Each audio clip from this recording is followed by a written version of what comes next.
Wendy. And welcome to Pour It Out Thursday. If you could trade your life with one celebrity for one day, who would it be? Bad Gallery Rihanna, bitch. The hell? Who else would it be? Why Rihanna? Cause she's really that girl. Like I just love Rihanna. Cause I've always loved Rihanna. Yeah, no, you have. Two, I just love that she's always her. Yeah. Like this girl is like a freaking celebrity. She's a billionaire and she does not move like it. Yeah, that's so true. Like she still got that Caribbean in her. Like she still like if you pull up on her like on the street, she'll talk to you. Like she's very like down to earth. Like and she be ready to turn up. Like what the hell? Like I'm still human. Like I want to have fun. Right. And that's just how her personality is. She just want to have fun. No, she does give that. Yes. Yeah, she does give that. First, before the camera started rolling, I said Beyonce. Yeah. Then I said, I said, she work a little too much for me. Bitch be working from setup to sundown. If I were to trade my life for a day with Beyonce, I'd probably be like in dance rehearsals for 6 hours wearing heels, trying to do an 8 count. I'm not doing all that. So if I were to do somebody, I feel like it'd have to be one of the Kardashians. I feel like either Kendall Jenner or Courtney, because I feel like they're the two that are like so like carefree, don't give a fuck. And I feel Courtney? You don't think Courtney gives like, you know what, fuck it, let's do it. No, Courtney doesn't gives give that. She's all like the girl. No. Okay, maybe Kylie You're or like Kendall. more Kylie. Yeah, Kendall Not or Kylie. Because I want you. First of all, you're not gonna eat her diet. Bitch, if that bitch eating kale, The bitch don't eat no sweets, no. She's like strictly like eat clean. No. If I were to trade my life with a celebrity, like it has to be someone that's like carefree, that doesn't give a fuck. Because I feel like I overthink all the time. Like I always feel like I have to be on my feet doing something. So like I would want to be like, I would want to live a life where it's just like I don't care. Like let's have fun. Like what are we doing? Like you know what I'm saying? Like a risk taker. You know what I'm saying? Scott, he's not. Oh yeah. Scott, he don't give a fuck. Yeah, he don't give a damn. I love Scott. Yeah, he really don't give a damn. Like he's like down for it. Like if somebody with him like let's go to Peru, he'd be like, all right, fuck it, let's go. Let's go. Like you know what I'm saying? Like that. Yeah. All right, y'all. So before we get into anything, y'all already know we got to make our drink first because we need to sit and chat. So what is on the menu for today? Today is another little classy drink, a French martini. Ooh. I never actually. No, wait. I think I did. I'm not sure. I think I probably had it like once. But I don't remember. I honestly don't think I've had a French martini. Yeah. Oh, I'm excited, girl. Let's make this drink. I love me a martini. All right, y'all. Let's get into making this drink. The recipe calls for 2 ounces of vodka, but I will be using double because once again, it's 2 people. So 1.5 ounce of pineapple juice.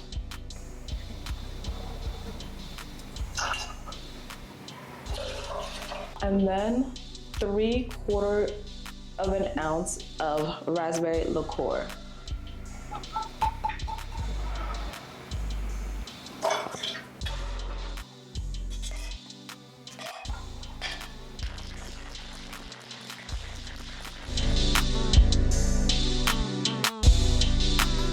And there you have it.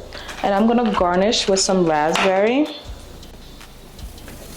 And we have our French martini, y'all.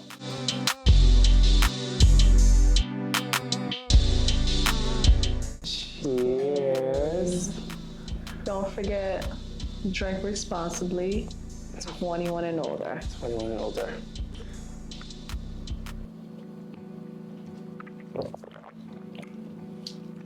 Okay. So what do we think? I like it sweet. I like not too sweet. It's not too sweet, but it's the pineapple. I was just about to say, but I love pineapple though. Yeah, me too. Yeah, I think I'd give it like a 7.5. Yeah, 7.5. Yeah, 7.5. Yeah, I think it's really cute. Like you said, very classy. Yes, simple. Like I said, it's easy to make, 3 ingredients. Right, and if you are a person that's more on the sweet side but don't like too sweet, I feel like this would be the perfect drink. All right, y'all, so now that we have our drink, y'all, let's come sit and pour it out. Yes. As you guys know, we are about to start our culture talk. Y'all know I love to talk all things culture. As you guys know, Beyonce was supposed to make an announcement on the 14th. And of course, Beyonce, as the woman that she is, she waited until the 14th to announce that she will be postponing the announcement that she was supposed to make said 14th. I was like, come on, girl. I was like, I'm not, honestly, I wasn't even surprised. I literally But I didn't surprised. think she was gonna wait till 11:57 to literally post. Literally wait damn near midnight when everybody was waiting for that announcement. Damn well her fans she were knew up her announcement was like she knew her fans were waiting for that announcement. What do you think this announcement was gonna be? I'm hoping this tutorial better not be no addition to the damn hair care line. Oh my gosh, if that was the case, I don't care for another Ivy Park. I don't care to buy no damn cowboy hat. And so it better be a damn tour. Honestly, I'm not gonna lie, I do not think it's a tour. So apparently, this one place still posted the announcement of her performing in Chicago in September. Really? And then some people got the notification that they was like, oh my God. I think it was supposed to be like September something. I forgot. And they still, I guess, you know, like how you pre-post. So they probably didn't go back to edit and like cancel the announcement, and they still posted. That's what people are saying. I don't know how true it is, but yeah. Yeah, I feel like I'm just still stuck on the Renaissance era, although it's been like years now. But I feel like Renaissance compared to Cowboy Carter, like, I don't know. I think maybe because like country's just not my genre. That's why I feel like that's not, like, I wouldn't see Beyonce going on like a full-on tour like she did for Renaissance for Cowboy Carter. I don't know, I just don't see it. I think it could be like a mini tour or her like Vegas residency. You think she'd be doing that so soon? I don't know, child. It might, no, that is true. I could see like a mini tour, like maybe like some of like the top cities. Yeah. Like some of the top cities, yeah.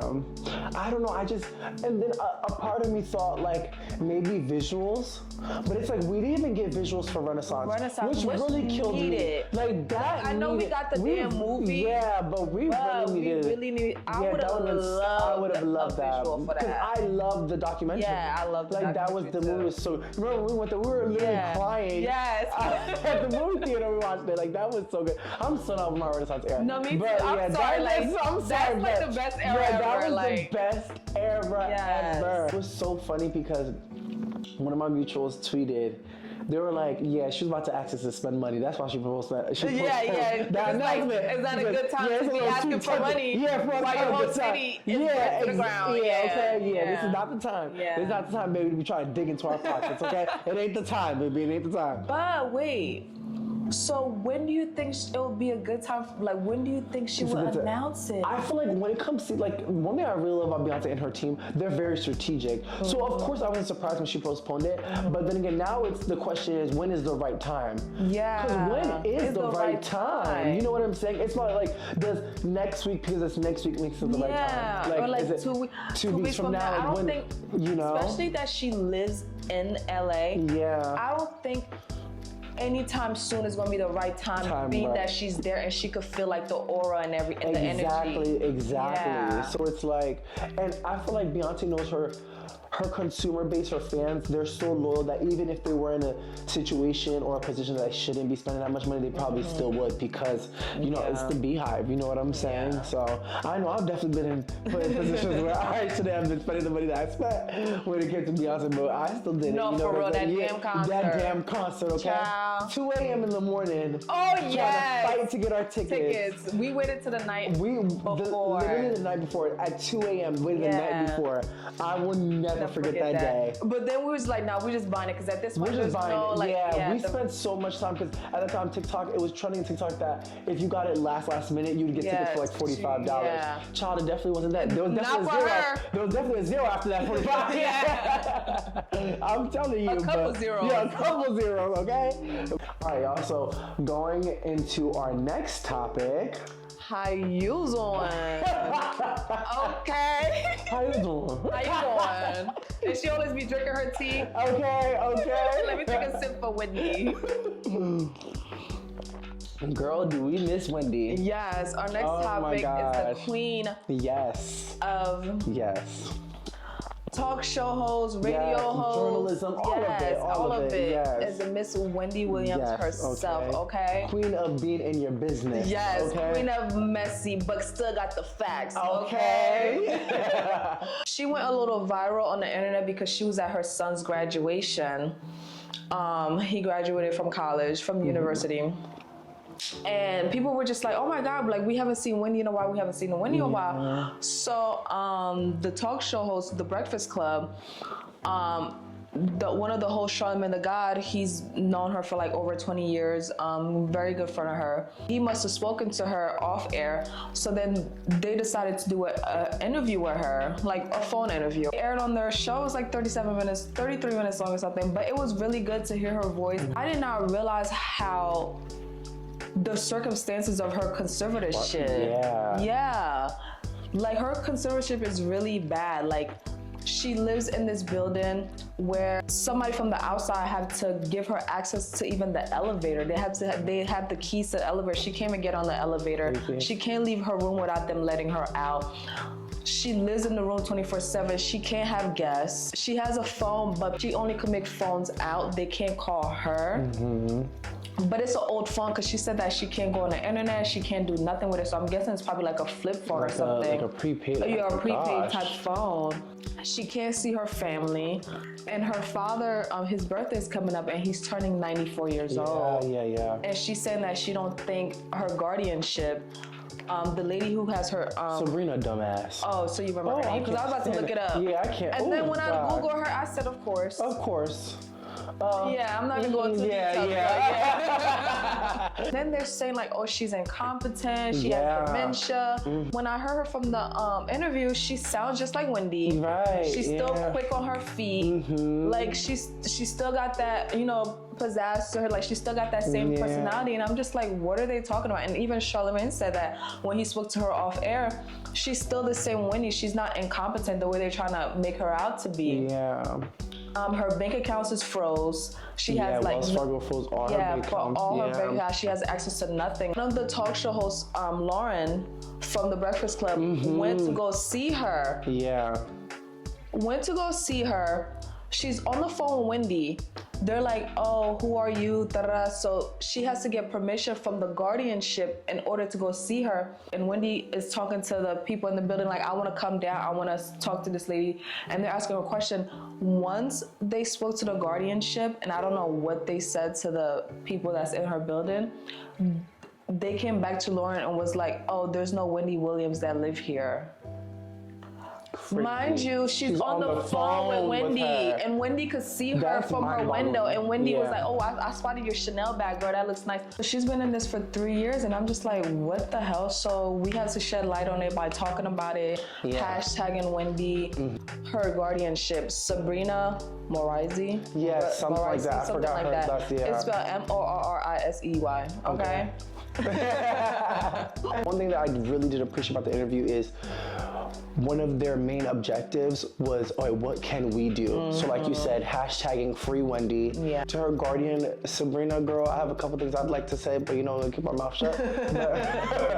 But one thing we do want to make clear is that, I know a couple of people had a few comments that they kind of felt like when Wendy was talking during the interview, it kind of seemed like she was like all over the place. But I feel like that's only because there's just a lot that she can't say. Legally, there's a lot. Legally, there's a lot. Perfect. There's a lot that she can't say legally. So I think for her during that interview, she had to keep on reminding herself, oh, I can't say this part. Oh, I can't say this. I can't say this. You know what I'm saying? But other than that, I'm really glad that they gave her the opportunity to talk because after that interview, everybody was like, whoa, like she's talking like normal. Yeah. Everybody made it seem like this girl was crazy, like dementia, she couldn't hold a conversation. Yeah. Like her financial advisor, I think back in 2022, quote unquote, she had an unsound mind. Yeah. Like it's just like, it's so crazy how they're doing it. I'm thinking she was like a freaking like vegetable. I'm thinking for real. I'm thinking like she can't even hold a conversation. You know what I'm saying? And like the fact that they're keeping her in a facility, it also questions: is this making her mental health even worse? Yeah. Because we know that she has Graves' disease. But like mentally, like being locked in by yourself and being in a small room, you can't see people. Can't get out. You can't get people. You're being denied of like sunlight. You know what I'm saying? It's just like all these things. She can't even go for a simple walk. Exactly. So she it's literally like, cannot leave the building. It's like, is this actually helping her, or is this putting her in even more of a worse It's state? making her worse. Yeah. Like she's probably like depressed out her mind. Depressed out her mind, probably like on the verge of going crazy, because it's like, why? How could you blame her? You know what I'm saying? You have to think about it. For 3 years, she's been dealing with this, and then let's not also forget, even before this, she was going through hell with her divorce with Kevin, and he ended up having a whole child on her, using the money that she was giving him to take care of another female.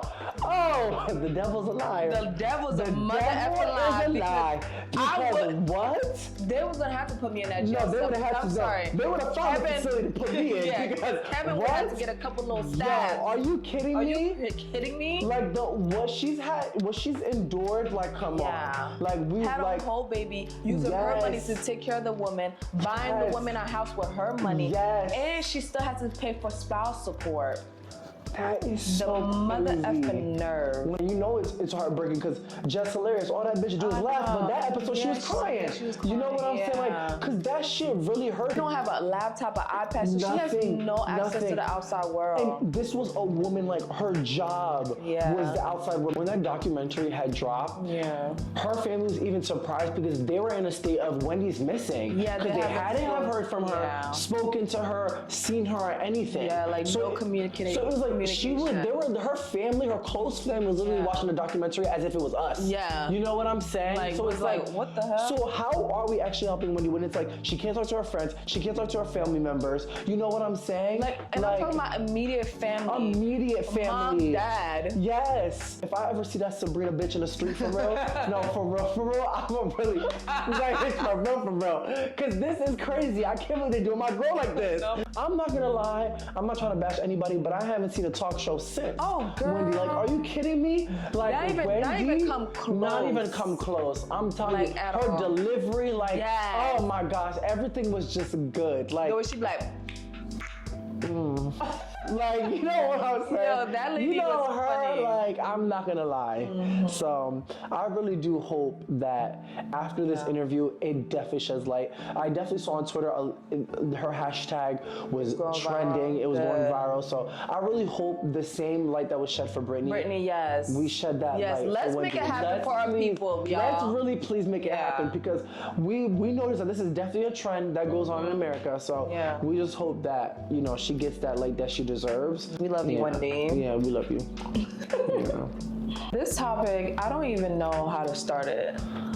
But one thing I do know, as I've gotten older, I have noticed, I've noticed with a lot of people that's going through similar things. So I'm just trying to see if I'm totally alone, or if there's I have my little group of people out there. But adult friendships, how, am I alone in this?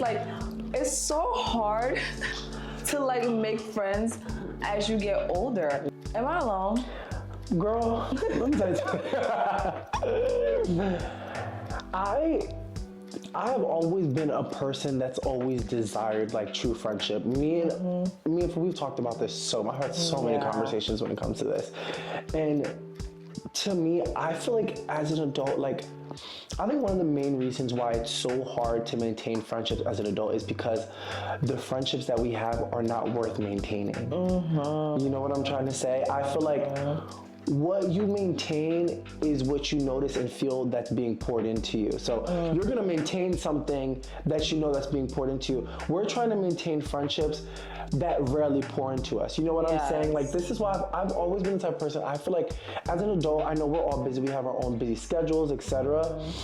But it's like when your friendship starts going to the direction of, oh, we talk once a week, or we talk every like few weeks or so, whatever the case may be, and we're not pouring into each other on a consistent level, then we're not going to maintain this friendship consistently. Yeah. You know what I'm saying? There's nothing that's pushing us, there's nothing that's driving us. So it's like wherever our friendship is, it's just going to really just stay there. You know what I'm saying? I feel like the number one thing for like a friendship to actually work, it has to be 50-50. So like the communication needs to be 50-50. Like it can't be one person always reaching out. Right. And then like, and the other person don't. Cause then it's like, all right, like, do you actually want to be friends? Like, why am I always the one reaching out? Like, you could like reach back out to me too and check up on me just like I check up on you. Right. You don't have to talk to somebody every day. Cause I'm that friend. Like, I don't have to talk to you every day. But I feel like the simple like, hey girl, how you doing? Just checking up. Like, I have one friend that does that. Like, she just be like, hey girl, how you doing? I'm just checking up on you. And that's it. That's it. Yeah, like it don't have to be like, oh, we need to be on the phone for 3 hours. I mean, certain friends are like that, because like me and my cousins, we be on the phone for hours, just don't talk about nothing. Right. But not every friend needs like that. Like that. Yeah, but a simple check-in, I feel like that goes a long way. Planning something out, like us, we plan stuff out months ahead in advance. Yeah. It don't have to be every day or weekly. It could be simple like check-ins. Planning things, they don't have to be right away. You could plan in like a month or 2 out. Right, yeah. You go, you have a good time, and then, you know, I feel like a friendship is like, it could be so simple. It don't have to be, If both parties, like you said, are putting in 50-50, it's gonna be seamless. Yeah. Like at some point, it's just gonna become a norm. Like it's just gonna become regular. As adults, we have to keep in mind, yes, we have busy lives, but within our busy lives, if we really do truly want friendship, we do have to take that time to put in that 50-50. You know what I'm saying? Just as you would put 50-50 into your dating life, into your relationship, you should still put in that time and effort into your friends. Yeah. I definitely agree when it comes to having to pour 50-50. And I also feel like when you pour 50-50, if there's a season where that one friend couldn't do that 50 and the other friend had to pick up that 10% where it's like 60-40, you guys have already built that foundation of doing 50-50, that if when one lacks in a season, hey girl, I got you. If I gotta hit you up a little bit more this time, then I can do that, because we built that foundation, because I already know what I'm pouring into. Yeah. Ooh, I like that. Shit could be so simple. You know?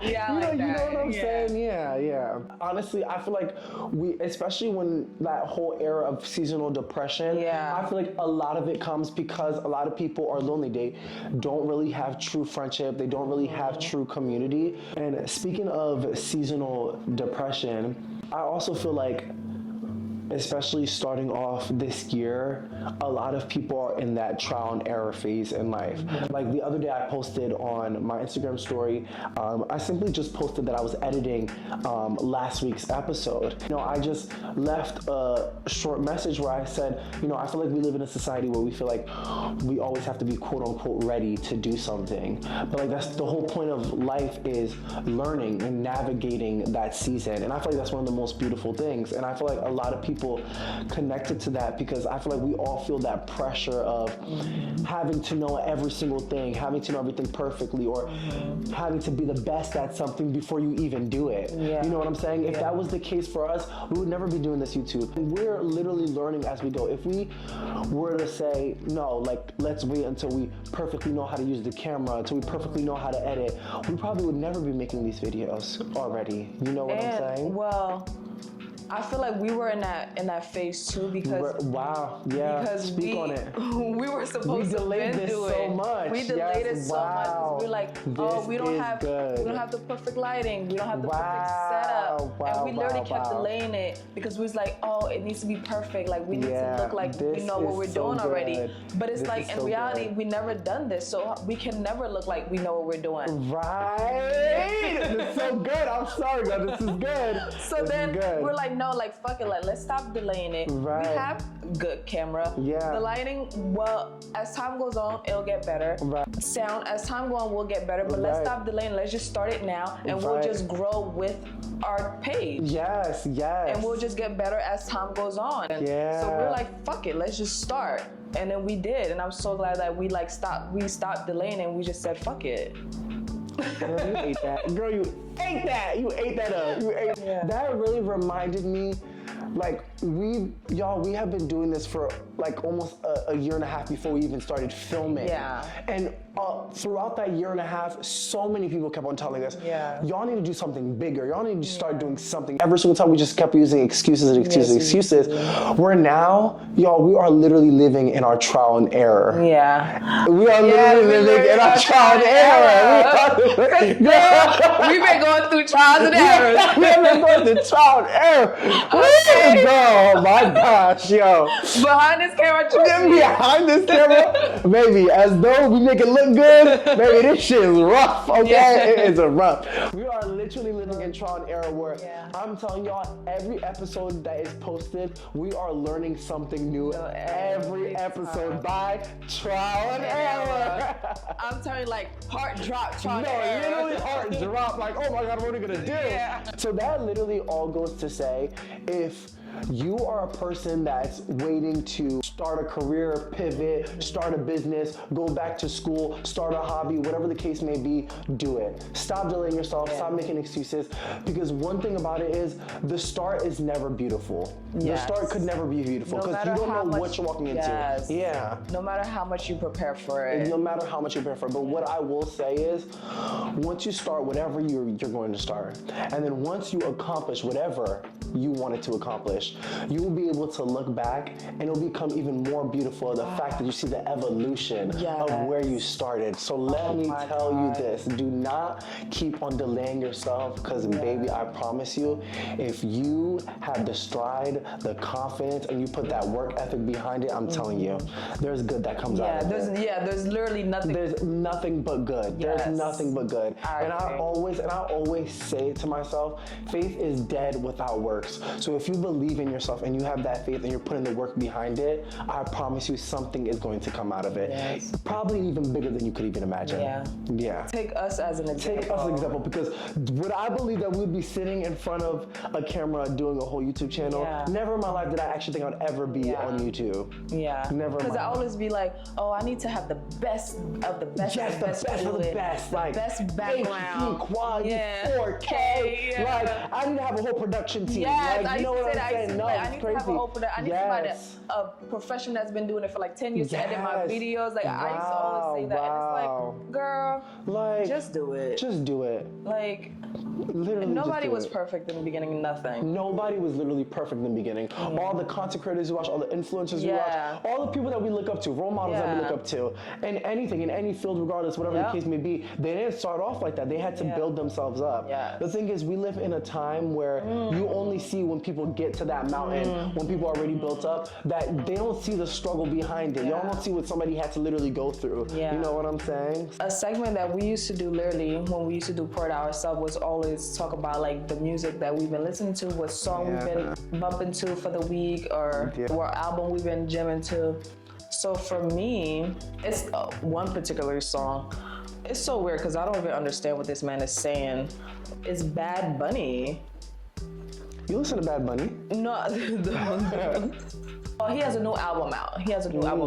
And basically the album is about how like, well, the one particular song that I'm talking about is it's called DTMF. I don't know what it stands for. Yeah, I was trying to think of that. So basically his new album is about Puerto Rico, because you know he's Puerto Rican, and he's saying like how he should have took more photos, to like have more memories, and like talking about his country and like how like, you know, it's getting like touristy, and it's like pushing the like it's like the culture is getting pushed away and all that stuff. And it kind of like resonated with me a little bit, because like being that I'm Haitian, I wish like I could go back home. Like I wish I could like take more pictures of my country. I just wish like I could like see the things that I've learned. Being that, you know, our country's not in the best state right now, I'm like, damn, like, I wish I could go back. I wish I could like take pictures, build memories, and like be with my peoples. Like, and I'm just like, damn, like, I don't even know what this man is saying, but like the song like just touched me. Yeah. And I'm just like, okay, Bad Bunny, like this was a good little project. Like, even though I don't understand it, but from like people translating, I'm just like, wow, this is really good. Like, and it just like resonated with me. So that's what I've been actually listening to. Well, my song of the week, it's not as sentimental, but I rock my hips to it. I sure rock my hips. Yeah, don't get the Jersey Club out of me right now. But my song of the week has been Tyler, Push to Start. Gas me up, give me motivation. No, that's what makes you feel cute. Yeah, it's thinking like it's like, what we doing? Like, what my girls on? I really have been liking Tyler. Like, I liked her album. When I'm at the gym and it's leg day, after the barbell squats, I'm like, hold up. Okay, like, I'm about to put a show on for y'all. Well, this is it for this episode. And you guys, please don't forget to comment, like, and subscribe.